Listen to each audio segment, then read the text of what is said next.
The road to level 50 Tears of Blood is long and arduous. It requires a lot of farming, but that's why we play Diablo.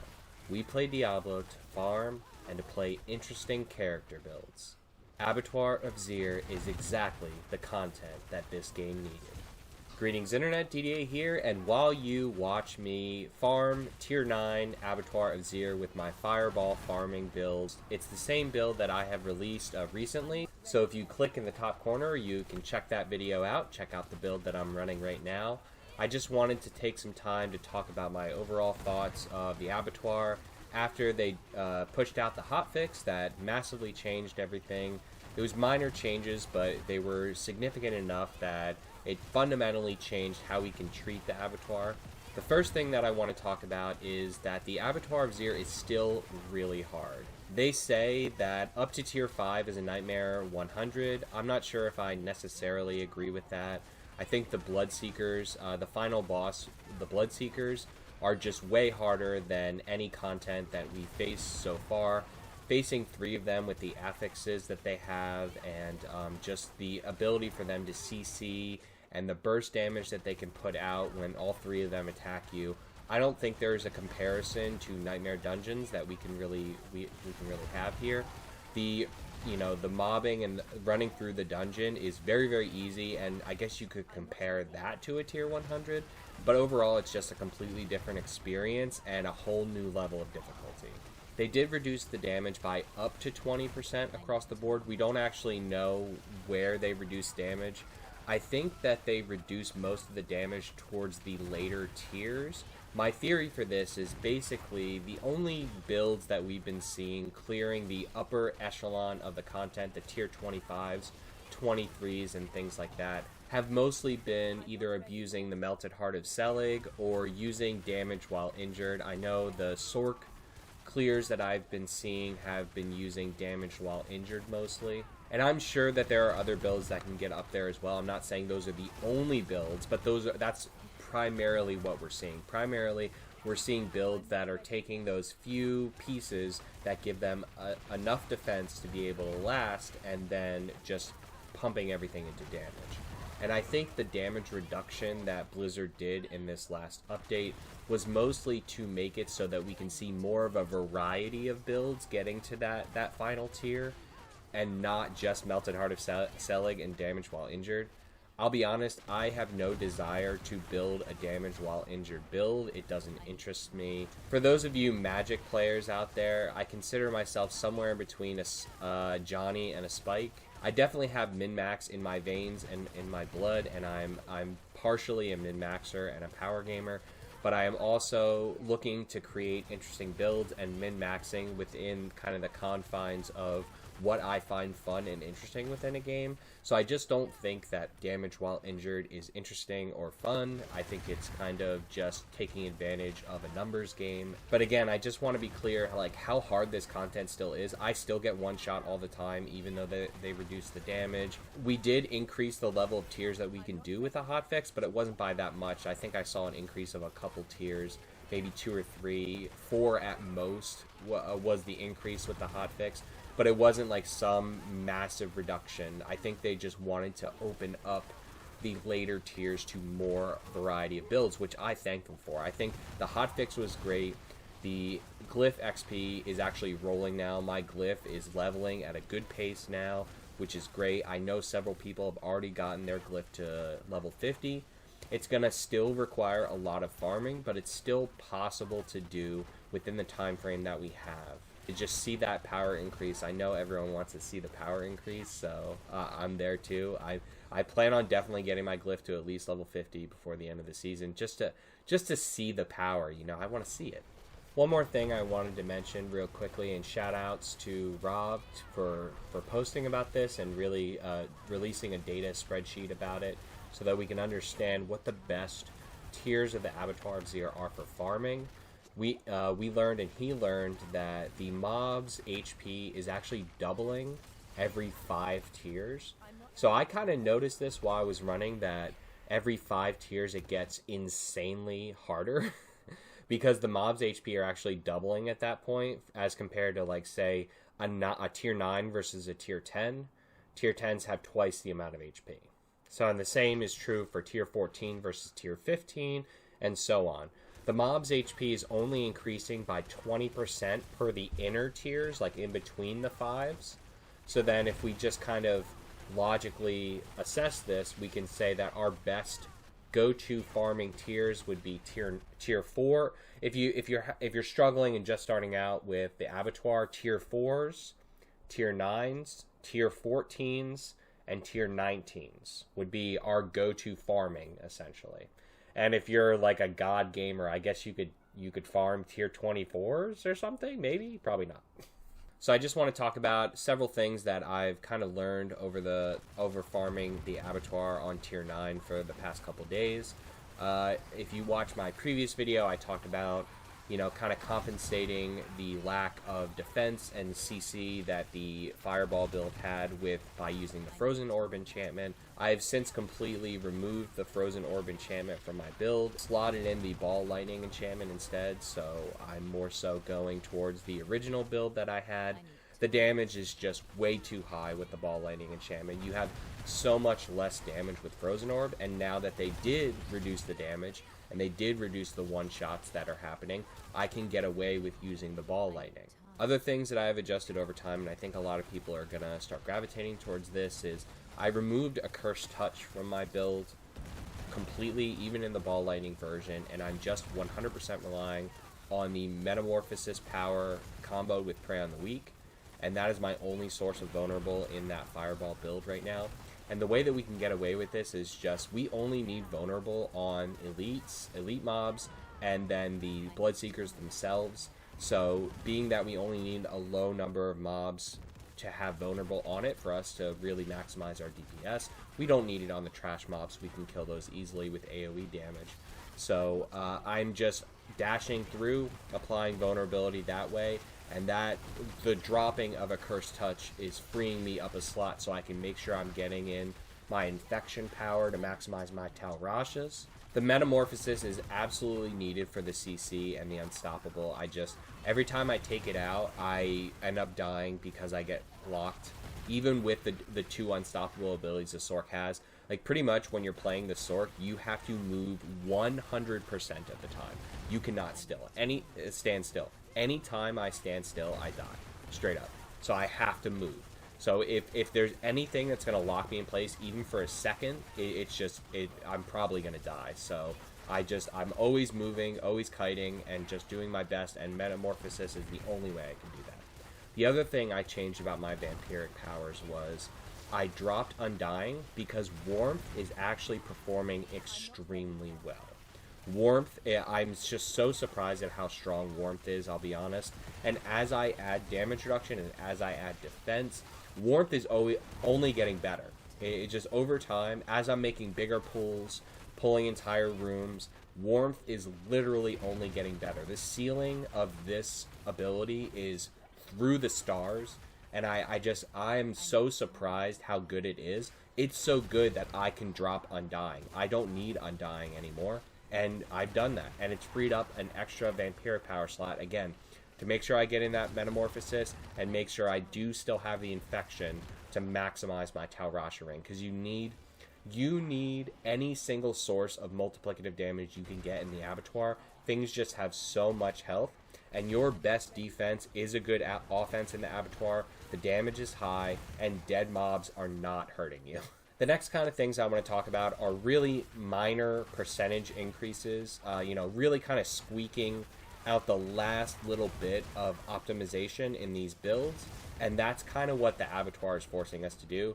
So I just want to let you know, like, we're talking about, like, the next few topics are just talking about really minor increases in either survivability or damage or things like that, but this is where we are. So if we want to get Fireball all the way to tier 15, all the way to tier 20, these are the minor increases that we're going to need to have, and these are the discussions that we're going to need to have in order to get to that point.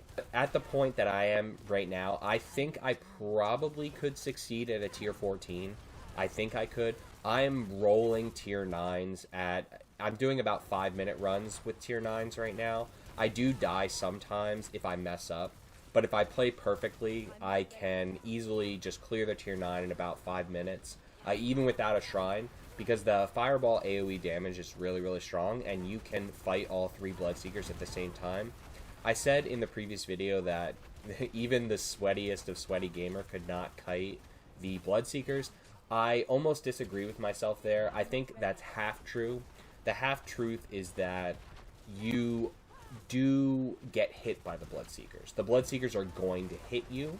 So if you are getting one shot by them, there's no way that you can kite them in a way that would stop you and prevent you from being hit once. You're going to be hit by them multiple times, so you need enough defense in order to survive a couple hits. You can, however, kite them to mitigate a lot of damage, and I've gotten really good at actually predicting, because they jump on you so much. I've gotten really good at predicting that, so I'm at a place where I'm teleporting away or dashing away even before they're about to jump on me. So, like, they're jumping, and, like, you can't react. You have to react beforehand, because it happens so fast. But I'm getting pretty good at it. So it is possible to kite them, just not the way that we kite normal mobs, not the way that we can kite elites. You can kite elites in a way that they literally can't touch you. The Bloodseekers are going to hit you. You need to be prepared for that, but you can mitigate a lot of damage by kiting them. So the first minor increase I want to talk about is Accelerating versus Ancient Flame. This is something I realized through a lot of Bloodseeker fights. I noticed that I started attacking really slow randomly, and I was like, what's going on? And I realized that Ancient Flame is actually not activating against the Bloodseekers. The Bloodseekers are not considered bosses, and often Ancient Flame will drop off, and then you will just attack so slow, it's painstaking sometimes. And it's become a real issue, so much of an issue that I've actually dropped Ancient Flame for accelerating for the Bloodseeker fight. Overall, it's kind of hit or miss. Overall, it's less of a consistent reach of the cap. Your ceiling is higher with accelerating. You can get over the cap with accelerating by a little bit. If you fully max out your Ravenous with the dash and then hit the accelerating, you can get over the cap. The other thing I want to mention is the snapshotting of aspects that everyone is doing right now. Well, not everyone. I think it just recently came out. Rob talked about it on his stream as well of another content creator, and I'm sorry if I mispronounced this, Exaro or something like that. I'll link his video below because he does do a great job of explaining how to do this. Basically, certain aspects are able to kind of lock in their aspect level when you load in a dungeon. So you're able to equip a two-hander, getting that 200% increase to the aspect while walking into the dungeon, locking in that aspect, and then switching off to your normal weapon. It's basically allowing us to kind of overinflate the ability of certain aspects, and one of them is accelerating. So accelerating is able to get to that 50% if you use a two-hander, which makes it, like, if you're doing the snapshotting, it is clearly better than Ancient Flame. However, I would actually argue that even without the snapshotting, you still want to switch to accelerating because, again, it's dropping versus the Bloodseekers. The Bloodseeker fight is the most important fight in the Abattoir, and that's why I made the switch. Ultimately, like, even if we couldn't snapshot, it would still be better just because we need that buff up during the Bloodseeker fight. Next thing I want to talk about is Ahavarion. I've been testing it out a lot. I've been using it a lot. There's some things about Ahavarion that I really don't like. The main thing I really don't like is that once you get the shrine from Ahavarion, you cannot switch off Ahavarion or the shrine just goes away, which is really unfortunate. I mean, I understand why they did it that way because it'd be super power gamey if we could just equip Ahavarion, get a shrine, equip a better weapon, and then go off, with the shrine. So I'm glad that they did that because it's like a power check of the item and makes the item, like, the power of the item more relevant. Like, it makes it a more relevant item because you're forced to use it with the shrine. I get it. It's fine, but it makes it worse, way worse in my opinion. The other thing is, I don't know if there's a bug or something, but I would try to switch to it and then kill an elite mob, and sometimes I just wouldn't get a shrine. And I know what you're saying, like, oh, there's a 30-second internal cooldown. Well, no, I mean, I would run through the whole dungeon, not use Ahavarion at all, and then equip it right when I would need it. And then kill an elite mob, but I wouldn't get a shrine for some reason. So I don't know if there's a bug or if I'm doing something really wrong. It happened to me twice, so It was consistent enough of an issue that I just stopped using it. That and the fact that there are just some shrines that you can get that won't help you at all. I got greed twice while I was fighting the Bloodseekers, and I know a lot of people are talking about the ability for you to kind of pull one Bloodseeker away and kill that Bloodseeker with Ahavarion, get the shrine, and then use the shrine to kill the other two. And I am sure that if you want to basically kind of overinflate your ability to clear, so like if you want to say like push a tier 20 or push a tier 19 and like really get like really min-max, that's the way that you're going to do it, because the shrine is going to like just send your your stats are not going to matter. Like Fireball is a low damage build compared to the best builds in the game. Its damage is decent, but it's not Ball Lightning, right? So it you know, you could argue that, all right, the way that we can get Fireball up to the tier 19s, tier 20s is we could just use Ahavarion and get that shrine, right? Well, that's just really not the style of play that I want to have. I'm interested in farming. I'm interested in consistency. If I was running a tier 19 and I would pull that Bloodseeker, take, you know, 2 minutes or a minute to kill the single Bloodseeker with Ahavarion, because your DPS is going to be way lower with Ahavarion. It's noticeable, the level of DPS that you lose by not using Staff of Endless Rage. Staff of Endless Rage is adding a ton of damage. Every time I switch off it, every time I switch off it, I'm like, what's going on? Why do I feel so weak? And then I realize, oh, I don't have Staff of Endless Rage on. That's why. So, but it's noticeable. That's why, you know, I'm sure. But I guess what I'm saying is, the inconsistency of it is not good for farming. And it's just not the style of play I want to have. Although I won't knock anyone for using it, because again, if you want to do the high tiers, get that Blast Wave, get that Conduit, and then just like kill the Bloodseekers, go for it. You know, that is a way you could play for sure. But I just prefer consistency. The other thing I want to talk about, a change that I made, is with Glass Cannon. After they reduced the damage, I did add Glass Cannon back in my builds. I've tried playing with it, I've tried playing without it, and I've even tested amulets that give plus Glass Cannon, because I was just curious about the one-shots and how they were working. So I don't really notice a difference between having and not having Glass Cannon right now, and maybe it's just the tiers that I'm doing, like I'm running tier 9s, like I said. I don't really notice a difference. When I die, I get one shot, and it's because I either let a random ability hit me, and it's like a cone attack or something, and it just one-shots me, or I like let an explosion hit me, or I like have mobs completely surrounding me, and they just like 3 of them melee me, and they just kill me instantly. So I don't really notice a difference anymore between running and not running Glass Cannon. So I would kind of recommend everyone doing it. When I ran it in my amulet, I did notice a difference.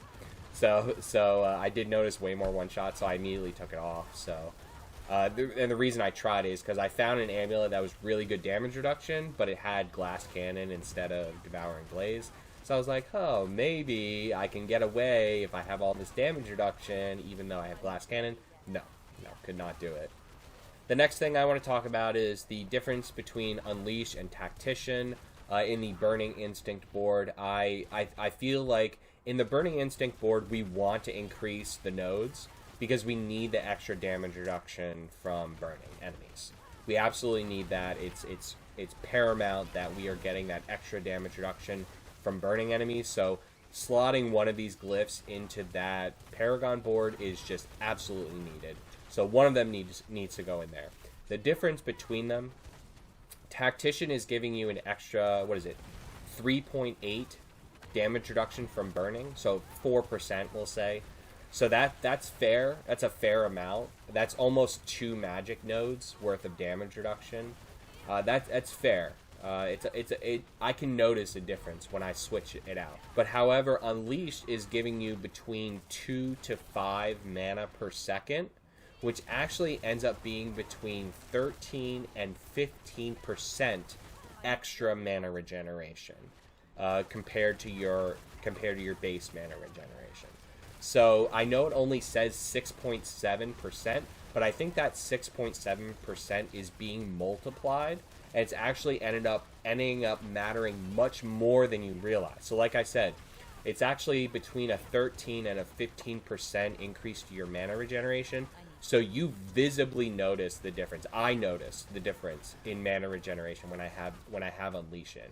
So the difference between running Tactician and running Unleash in the Burning Instinct board really comes down to, do you need damage reduction or do you need mana regeneration? It really comes down to that. And I've been switching them out. As your damage increases and you kill things faster, you need less mana regeneration. You need less casts of Fireball.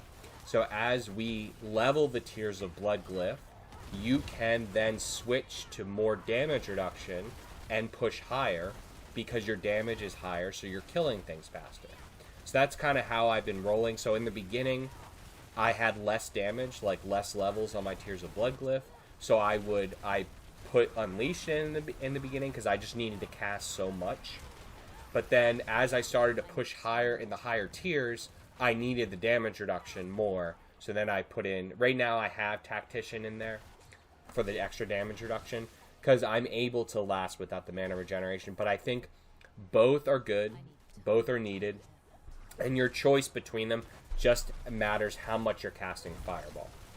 The next thing I want to talk about is your amulet choice, which in my guide video I talked about needing a triple DR amulet. That was when we didn't have this minus 20% damage. So given that now, I think we can get away with a double DR amulet. I want to keep mana cost reduction in there because I think it's needed. Just overall, it just helps with the smoothness of your ability to attack. And as you push upper tiers, you're going to need to attack a lot. The mobs have a ton of HP. So even with leveling the Tears of Blood, there's going to be a lot of attacking. You're going to need that mana cost reduction. It goes a long way. So I'm thinking with the amulet now, the stats that you 100% need on there, Ranks of Devouring Blaze, mana cost reduction, total armor, and then I'm thinking just normal damage reduction. And the reason that I originally said, oh, you need damage reduction from close, I'm going away from that now and going more towards normal damage reduction because the mages do so much damage, okay? And they do so much. Now, we need a kite because we can't take melees, all right? We can't take the melees of the barbarians. We can't take, especially the thieves. So the two ones that I've been having the most trouble with, the Bloodseekers, have been the mages and the thieves. The thieves will appear behind you and quick attack you, and if they're shadow enchanted, they will summon a clone and they will triple attack you super fast, and that just one-shots me. So that happens a lot with the rogues. Did I say thieves? I meant rogue. But yeah, so the rogue has been giving me a lot of trouble because they just teleport behind you with their shadow step, and they stick on you really well. And if they're shadow enchanted, it's rough. And the mages are tough too because they're constantly teleporting. They stay away from you. And the frozen orb, if you let that frozen orb hit you like in the center, ooh, does that do damage, okay? So don't let that happen. So like that's why I'm thinking the flat damage reduction will be good just because it helps us when we don't have them burning if it just would happen to fall off. Plus it helps against the mages and the melee. So it gives you everything you need. And last time I looked at my build, I have very little raw damage reduction. So, you know, stacking diminishing returns, I think we get the most bang for our buck, especially because, you know, my damage reduction while burning right now is at close to 40%. So if I would add another damage reduction while burning roll to my amulet, it would suffer diminishing returns a fair amount. So I'm thinking just flat damage reduction on the amulet. And I also had several people ask me what elixir they should run. The elixir that I'm using most often right now, I don't like using elixirs too much because I'm just farming. And if you use elixirs while you're farming, then you're going to run out of elixirs. So I'm not using my best ones. Like, I'm not using my iron skin. I used a few just to test them out to see how good they were. And the best ones that I found were armor, because we're using so many uniques. The armor elixirs are really good, so I'm just crafting the one that gives you thorns. I can't remember what it's called. That gives you 500 armor and some thorns. I'm crafting a few of those, using those periodically. It helps with the point that I'm going to talk about next. So the armor I've been using a lot. The best one overall, I think, is Lucky Hit, the Elixir of Fortune. The Lucky Hit gives us damage and resource. And again, the thing that you need in the Abattoir is damage. And summoning more ball lightnings and more activations of your immobilize, and then like buffing up your devouring blaze. Like those two things, adding damage with lucky hit, plus the extra resource that you'll get from lucky hit restore resource, makes the lucky hit one probably above and far and away the best one, I would say. But if you didn't have that many lucky hit elixirs, I would say you could get away with crit damage. I think crit damage is really good too. Like the heady precision elixir, I think. The one that gives you 6 crit and like 35% crit damage. That one's really good too. So my last final point that I want to stress, and I know most mages and sorcerers out there know this already, but I want to highlight how important this point is. How important it is to stack Disobedience. But not so much that we need to be aware of us stacking Disobedience. We need to be aware of when Disobedience falls off. And when Disobedience falls off is when you are first fighting the Bloodseekers. So the first like 5 to 10 seconds of the Bloodseeker fight. Basically the first 5 to 10 seconds of the Bloodseeker fight is the hardest part of that fight. Because you do not have Disobedience stacked. And if you mess up and trip up 1 second, you are done. You are one shot. There is no question. Because our armor level is not that, like we can't get our armor level that high. We would have to sacrifice way too much damage to get our armor level that high where we would not have this problem. We're always going to have this problem, so you have to be aware of it in your head. You have to think, I need to hit my flame shield as soon as those Bloodseekers spawn. I need to hit my flame shield. I need to attack as many times as I can. Hit my ice shield right after that. Attack as many times as I can again. Get my Disobedience fully stacked so I can actually fight these mobs. Because Fireball's greatest ability is its ability to do AoE damage. The best times that I have clearing these dungeons are times where I can fight all 3 Bloodseekers at the same time. I can get all 3 Bloodseekers in my Inferno, and I can just spam the hell out of them with all 3 of them hitting with Fireball. And then you get the ball lightning ticks in there as well. Our AoE damage is really strong, and maximizing that against the Bloodseekers is the most important. So there's that. The first 5 to 10 seconds of the Bloodseeker fight are literally the hardest part of that fight.